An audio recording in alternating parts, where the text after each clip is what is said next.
Hello, hi, namaste. Bodoland Hidden Challenge YouTube channel बयखौबो बरायग्रोनो थाबाय। दायो आङो बेग बानायनायनि फर्मुला आरो बेगखौ माबायदि बानायो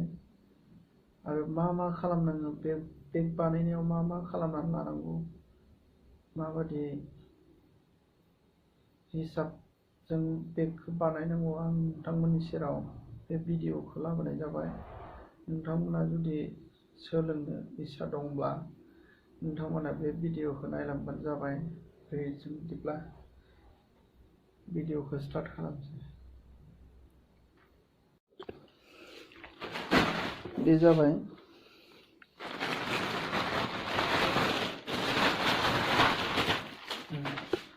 जाबाय बेग बानायनो थाखाय लाबोनाय माबा वायार प्लास्टिक। बेयो फुरा दर्जनसे दङ। दर्जनाव बियो 1000 लादों। ओमफ्राय बेखौ आङो कालार मोनसे सेलेक्ट खालामना लाबाय, गुफुर। ओमफ्राय नैबायदि डिजाइननि बेगखौ आं बानायनो सानदों। बेबायदि डिजाइननि बेगखौ आं बानायनानै दिन्थिगोन। दा गिबियावनो बे बेगखौ बानायनो थाखाय 10 फुट गोलाव हास'ना लाबाय। 10 फुट गोलाव बिदि हास'नानै 20 पिस खालामनांगौ। 10 फुट गोलाव बियो। ओमफ्राय गेजेराव थननानै ओमफ्राय बिदि खालामना लाबाय आङो। थननानै लाबाय। बियो 20 पिस जानांगौ बिदि आं बिदि खालामना लाबाय। ओमफ्राय आरो मोनसे नै बिदि रल बानायना लाबाय आङो। बेखौ मा होनो, जेरै हिसान दायोब्ला, जि दायोब्ला मुस्रा होनोना, बे मुस्रा बायदि बानायना लाबोसै। बेजे जायो बायदि, मानोना जानला मोनला खुलिबा बेजे जायो। ओंखायनो बिदि सोना लाबाय। ओरै बोबानो फैनाय बायदि बोना लाबाय आं, बानायना लाबाय। माने नैबे बे दिरुंखौ बेखौ सोंगोन। सोंनानै नैबेजों दानाय बायदि, जि दानाय बायदि बे गोलावजों दागोन। ओमफ्राय दानानै माबानांगौ, मा होनो, आंनिखौ नोंथांमोननो देखायनो थाखाय, हेबनानै देखायनो थाखाय बेखौ आं लाथ'नाय जाबाय गुसुङै। खिन्थु बियो 10 फुट जानांगौ गोलावा। बियो 10 फुट गोलाव जानांगौ। ओमफ्राय 20 पिस लाबाय आङो, गिदिरखौ नायनानै। नोंसोरनो बेसेबां गिदिर नांगौ नोंसोरो गावनो बानायना लाबानो जाबाय। आङो नैबे बेगनि साइजखौ नायनानै 20 पिस आङो 10 फुटहै 20 पिस हास'नानै लाबाय। बेबायदि साइजनि जागोन बेयो गोजौआ 10 इन्सि, ओमफ्राय गुवाराबो 10 इन्सि, ओमफ्राय रोजाया माबा 6 इन्सि जागोन। बे बेगखौ आं बानायनानै दिन्थिनो थाखाय आङो कालार सेलेक्ट खालामना लाबाय। नै गुफुर कालार जागोन। ओमफ्राय बे नैबे सिन गोनां सिना बे नैबे कालार जागोन। बे कालारखौ आं होनो लादों।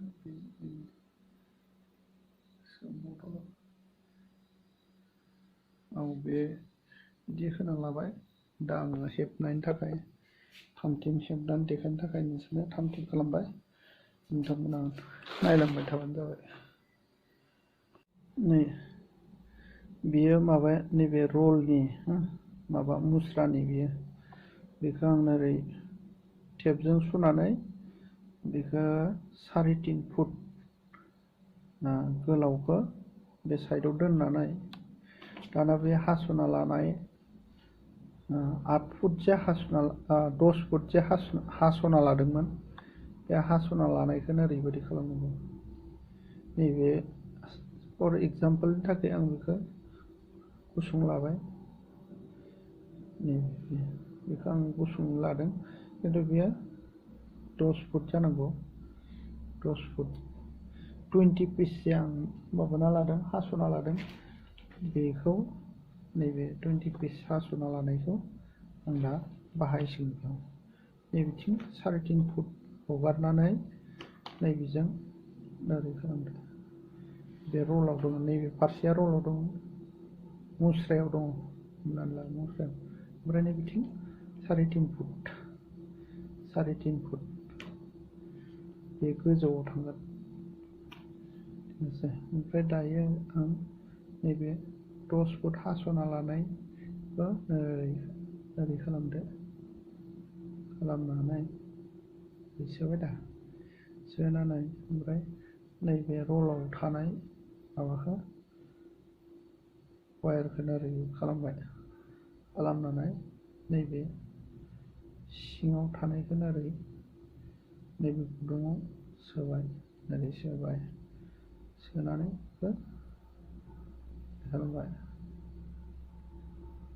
बिदि खालामबाय जाबाय दा ओमफ्राय नैबे बिथिं 5 फुट बिथिं 5 फुट जानांगौ बेयो नैबे रलाव थानाय बेयो ओमफ्राय दाना बे दोंनैया समान जानांगौ समान जायाखैबा बेखौ समान खालामनांगौ नै आंना थाग समान जाखाबाय ओमफ्राय दाना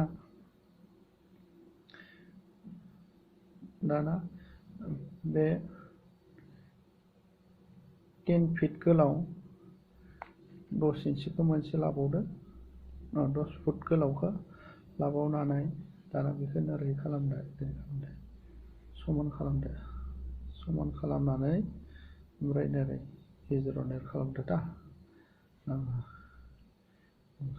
ओमफ्राय बे रलाव थानायजों ओरै नैबे रलाव दङ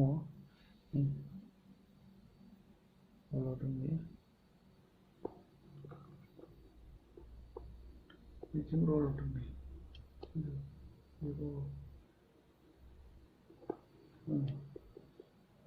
दंबा बेखौ रलाव थानायजों ओरै हेबलांनांगौ दाना बेखौ ओरै खालामना लादो खालामनानै ओमफ्राय नैबे माबा 10 फिट जा हास'नाय दङ बेखौ ओरै सोबाय सोनानै नैबेजों ओरै लाबोनानै ओमफ्राय बैखौ ओरै सोबाय दा आं एग्जाम्पलनि थाखायसो बेखौ गुसुं लादों दै जुदि हेबथायथारोबा बेखौ बिथिं 5 फुट बिथिं 5 फुट थायो बेयो लानांगौ दा बेगनि साइजखौ नायनानै आं बे हिसाबखौ लानाय जादों ओमफ्राय दा बे मोननैया समान जादोंना जायाखै टेस्ट खालामफिनदो एसे गोलाव जादों गोलाव जानायखौ ओरै खालामदो एसे नारनानै बिथिं ओरै खालामनानै बिथिं बोदो ओरै जाबाय दा मोननै जाजेनबा दाना नैबेखौनो ओरै खालामलायदो बिदि खालामनानै नों हास'ना लानाय बे 10 फुटखौ मोनसे बरननानै ओरै समान खालामनानै नैबे गेजेराव ओरै फदबना लानानै बेयावनो ओरै सोनानै नैबेखौ बे उल्था साइड दङ ना मा होनगोन बेखौ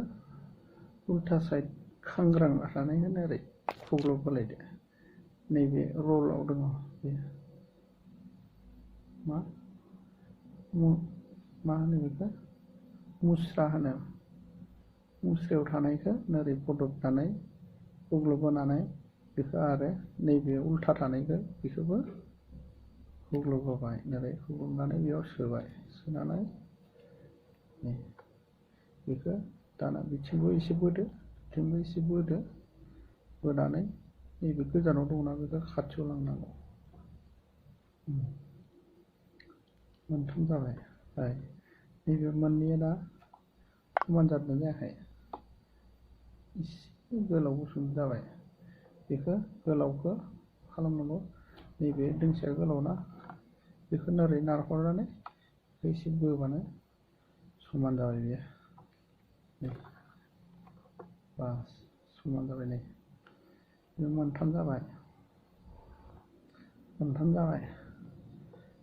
मोनथाम जाबायबा दाना बेखौबो ओरै फदबलायबाय नै ओरै फदबनानै ओमफ्राय हास'ना दोननाय 10 फुटखौ बिदि समान खालामनानै बिदि दबहोबाय दबहोनानै नैबेयाव सोबाय नै बिदि सोबाय सोनानै ओमफ्राय ओरै खुग्लुबना होदो ओरै बे नैबे दोंसेया माबायाव दङ नै मा होनोमोनलाय बावलायलांबायसो नै जेट बायदि जायो ओमफ्राय बेबो जेट बायदि जायो होननानै बिदिनो नैबेजों ओरै सोनांगौ बे गुदुङाव नैबे सोबाय सोनानै बेखौ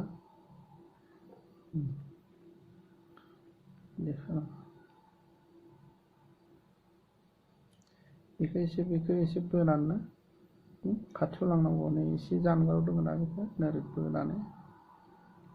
खालामनांगौ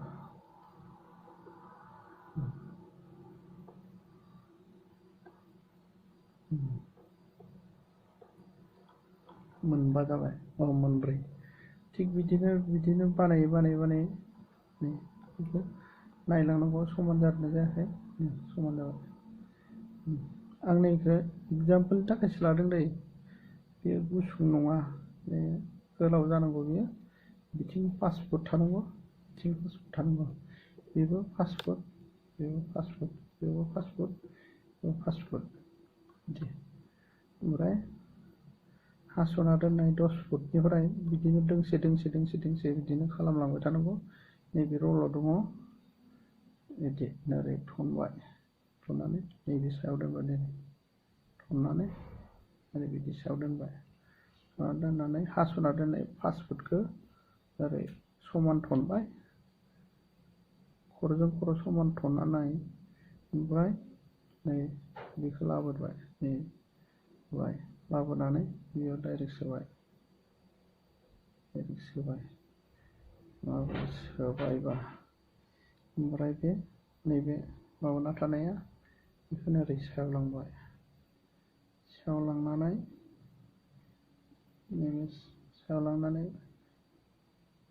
नैबेखौ खांग्रांना थानायखौ ओरै खुग्लुबलायदो नों खुग्लुबनानै बेयाव सोदो बिदिनो खालामनानै जुदि समान जादोंना जायाखै नायलायदो नै समान जादों गुड समान जाबाय ओमफ्राय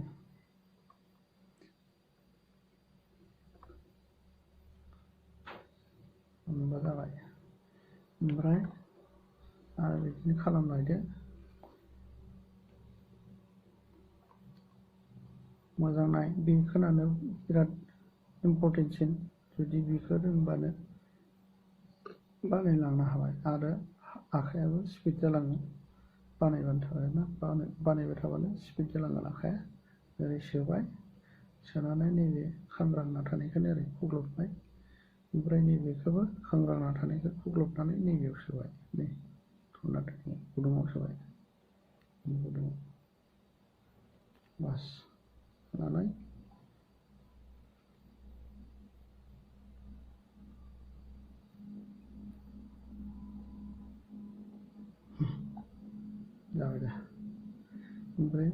खनसे टेस्ट खालामदो गोलाव जाबाय दा गोलाव जानायखौ नैबेजों एसे नारहरदो नारहरनानै नैबेखौ एसे बोदो गुसुं जानायखौ बोदो बास जानानै ओरै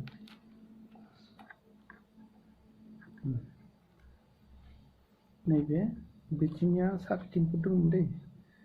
बिथिं 3.5 फुट दं बे ओमफ्राय बिदिनो बानायलांबाय थादो नैबिथिं बानायलांनानै 20 नैबेखौ सानदो 20 पिस जानांगौ बेयो 20 1 2 3 4 5 6 बिदिनो बानाय बानाय 20 पिस बानायबानो जाबाय 20 पिस बानायनानै ओमफ्राय मा खालाम नैबेखौ हमनानै ला बे 20 पिस जाबाय हा जास्ट एग्जाम्पलनि थाखायसो बानायदों नालाय आं बेखौ 20 पिस जायोबा नोरै बानायै बानायै 20 पिस जायोबा नोरै माबानानै नोरै समान बिथिं 3.5 फुट दङ नालाय बेखौबो 3.5 फुट हिसाब खालामनानै बे रलनिफ्राय नोरै समान खालामनानै बिदि समान खालामनानै बेखौ सिखाजों हास'बाय आङो हास'बाय दाना नै बेजों समान जाबाय दा नै एग्जाम्पलनि थाखाय बे नैबेखौ 20 पिस हमना लाबाय आं एग्जाम्पलनि थाखाय ओमफ्राय दाना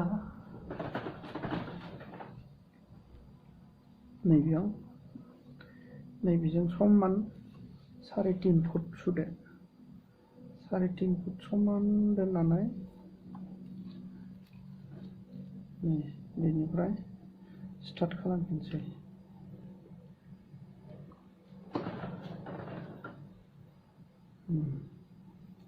नैबेजों रल दङ नैबेजों 3.5 फुट हगारबाय नै दहायनि बायदि नैबे 3.5 फुट दंमोन बेबो 3.5 फुट दानथाबाय थानानै ओमफ्राय नोरै खालामबाय खालामनानै नैबे फार्स्ट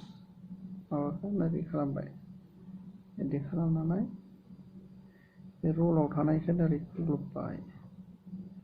खुग्लुबनानै नैबेयाव सोबाय सोनानै नै बिदि बानायबाय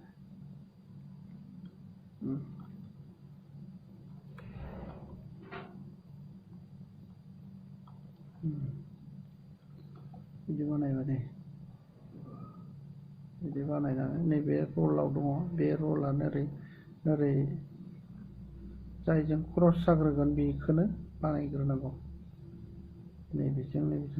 बे दोंसेजों बे दोंसेजों क्रस जाबाय दा बेखौ बानायग्रोनोसै नैबे रलाव दङ बेखौ नोरै लाबाय नोरै लानानै ओमफ्राय बेखौबो नोरै ओमफ्राय बे रलनिखौ नोरै माबाबाय लानानै बेखौनो खुग्लुबबाय खुग्लुबनानै बिथिं एसे बेजों एसे बोबाय जाबाय ओमफ्राय नैबेजों बिथिं क्रस जाबाय नालाय नोरै खालामलायबाय ओमफ्राय नोरै खालामबाय खालामनानै दाना बे रलनिखौ नोरै खुग्लुबबाय खुग्लुबनानै बेखौबो नोरै खुग्लुबनानै नैबेयाव सोबाय बिदिनो सेम टु सेम बेखौनो बानायबाय थानांगौ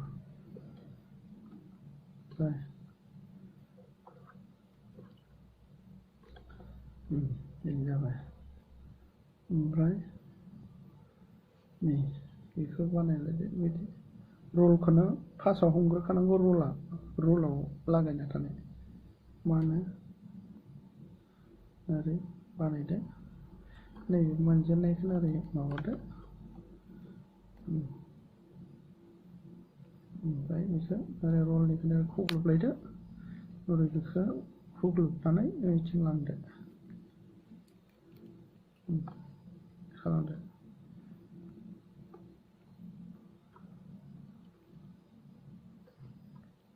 बिदि ओमफ्राय नै बेयाव खालामनानै ओरै खालामलायदो ओमफ्राय बेखौबो ओरै खालामदो खालामनानै बेखौ ओरै खालामलायदो बिदि खालामदो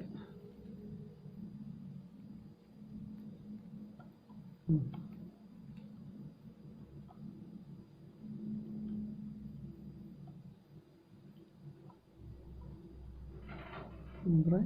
नैबे नै ओमफ्राय बिदि खालामनानै बेखौबो खुग्लुबदो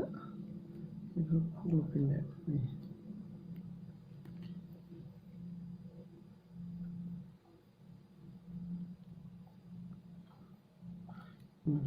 लाइन मोननै जाबाय बिथिं 3.5 फुट बिथिं 3.5 फुट लानानै नैबेजों दोंनैजों समान खालामनानै हास'ना लादो हास'नोसै नैबेयाव हास'नोसै हास'बाय लाइन मोननै जाबाय दाना बे दोंनैया मिडल लाइन जाबाय बेयो ओमफ्राय दाना बे बिथिंबो बेसे थानांगौ 5 फुटनि एसे खम जाबाय दा लाइन मोननै जाबाय नालाय बिथिंबो एसे खम जाबाय दाना बिथिं 6 लाइन थांनांगौ 12 लाइन खालामनांगोन जों बेखौ बिथिं 6 लाइन ओंखायनो नोंहा मा खालामनांगौ बेखौ सिन खालामनो थाखाय बे मिडिल नालाय नङाबा बिथिं बारा बानायफ्लांबा बिथिंनिया गुसुं जाहैगोन आरो बिथिं खम बानायबा बिथिंना गोलाव थाहैगोन ओंखायनो मा खालामनांगोन बिथिं मोनबा लाइन मोनबा बानायनांगौ नालाय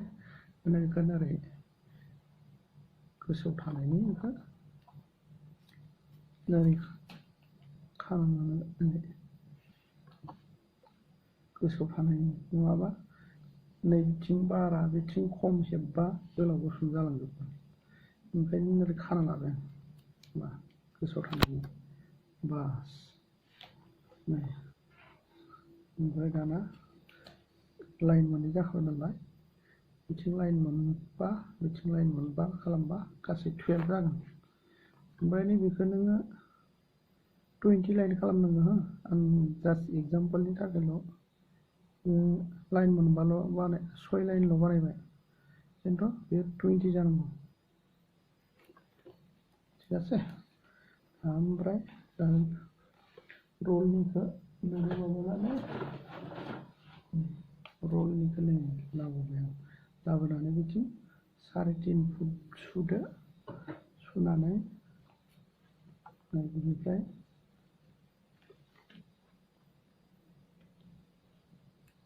साराय 3 फुट सुनानै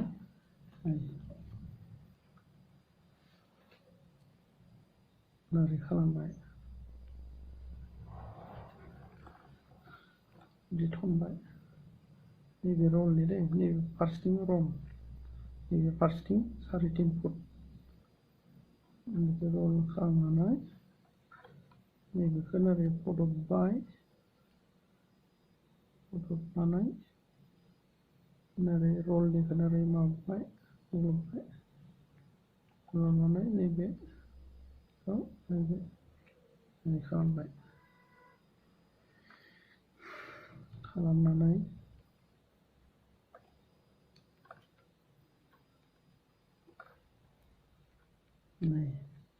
नै बिथिं 3.5 फुट थाबाय हा 3.5 फुट बिथिं नै बिथिंनिया रल ओरै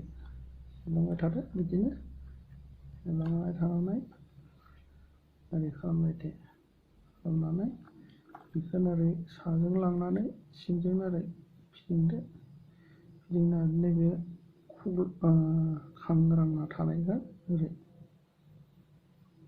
माबाबाय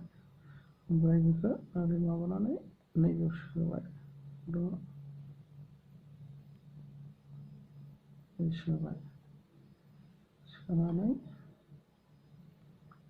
बिदिनो ओरै टाइट खालामबाय खालामै बिदिनो बानायलांबाय थाबानो जाबाय ओरै खालामबाय बिदि ओमफ्राय बिदि सोना बिदिनो बानायलांबाय थादो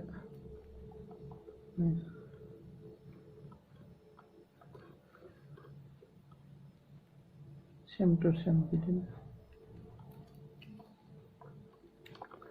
नोंथांमोना नैबे बानायनायखौल' सोलोंना लाबानो बिदिनो जालांबाय थायो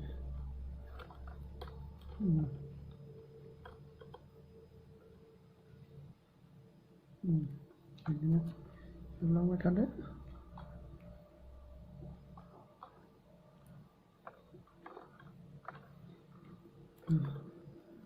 बिदि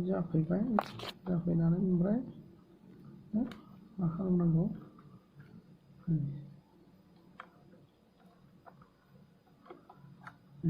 ओमफ्राय बिथिं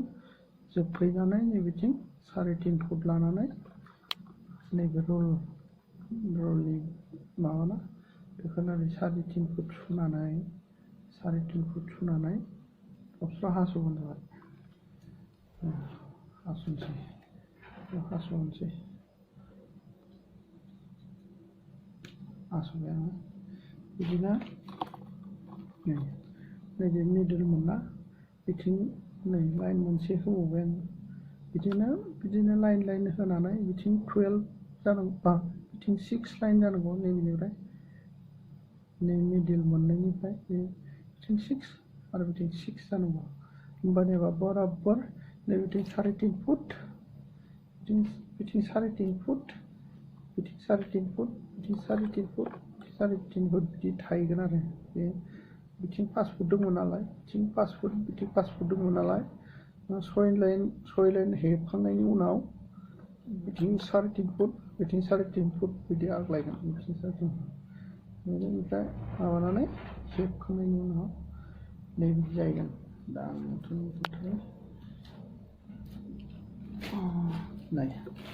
नैबिदि जाहैगोन बे नैबिथिं 20 नैबिथिं 12 बानायबाय बे 12 लाइन बिथिं 20 लाइन बानायबाय बिदि जाहैगोन जानानै बिथिंबो 3.5 फुट दङ 3.5 फुट बिथिंबो 3.5 फुट आरो बेजों थानायाबो 3.5 फुट बेजोंबो 3.5 फुट बिथिंबो 3.5 फुट बिदि जाहैगोन आरो ओमफ्राय नै माबायदि बिदि जानांगौ बिदि जायो आं दहाय हेबनानै देखायनाया बे जाबाय ओरैनो एग्जाम्पोल हिसाबै आं नोंसोरनो होदोंमोन दा नैबे जाबाय बेयो आं अरिजिनाल हेबथारनाया बिदि जाहैबाय बिदि खालामना लादो लानानै ओमफ्राय नेक्स्ट टाइमाव आं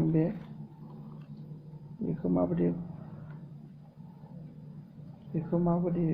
माबानांगौ खनाखौ बोरै बानायनांगौ खनाखौ बोरै बानायनांगौ बेखौ आं नेक्स्ट भिडिअ नोंथांमोननो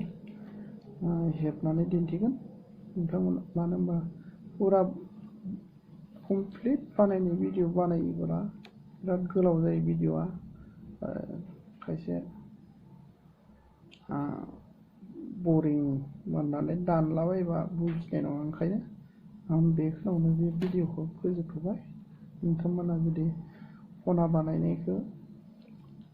नायनो गोसोब्ला खनाखौ माबायदि बानायो डिजाइनखौ नैबेनिफ्रायसो होलांनांगौ जायो ओमफ्राय बेखौ नोंथांमोना नेक्स्ट भिडिअ नायबानो जाबाय नेक्स्ट भिडिअ गाबोन समफोरनो आं बे भिडिअखौ लानानै फैफिनसिगोन बिनि उनाव बेखौ कमप्लिट खालामखांनानै हेन्देलखौ माबायदि बानायो नोंथांमोन नोंथांमोननो बानायनानै देखायनोसै बिदि जायो बिथिं 6 इन्सि बिथिं 10 इन्सि ओमफ्राय नै बिथिं गोजौआ बेसे जागोन 10 इन्सि नै 10 इन्सि बिदि हेबबोबाय थाबानो बे जोबहैगोन गोलाव दङ बिराद गोलावना बेयो आरो 10 इन्सियावनो गुसुं जायो दा बेखौनो जाबाय नोंथांमोना जुदि भिडिअखौ मोजां मोनदोंब्ला लाइक खालाम कमेन्ट खालाम आरो जुदि साबस्क्राइब खालामाखैबा नोंथांमोना साबस्क्राइब खालामनानै ला जाहाथे बिदिनो बेग बानायनायनिल' नङा गोबां आंनि चेनेलाव गोबां बायदिसिना नुनो मोनगोन जेरै पारफुम बानायनाय 3D पेन्टिं बानायनाय बायदिसिना वेल्डिंनि बायदिसिना बानायनायफोरबो नोंथांमोना नुनो मोनगोन बे चेनेलनि गेजेरजों गोबां आइडिया गोबां टेलेन्टफोर जायफोरा टेलेन्ट दङ बिसोरनिफ्राय आं थांनानै नोंथांमोननि गेजेराव आं बेबायदि भिडिअखौ आं नोंथांमोननि गेजेराव लाबोगोन नोंथांमोना सोलोंनानै लानो हागोन बायदिसिना खामानि आं बे भिडिअनि गेजेरजों देखायनानै दिन्थिगोन अके बाय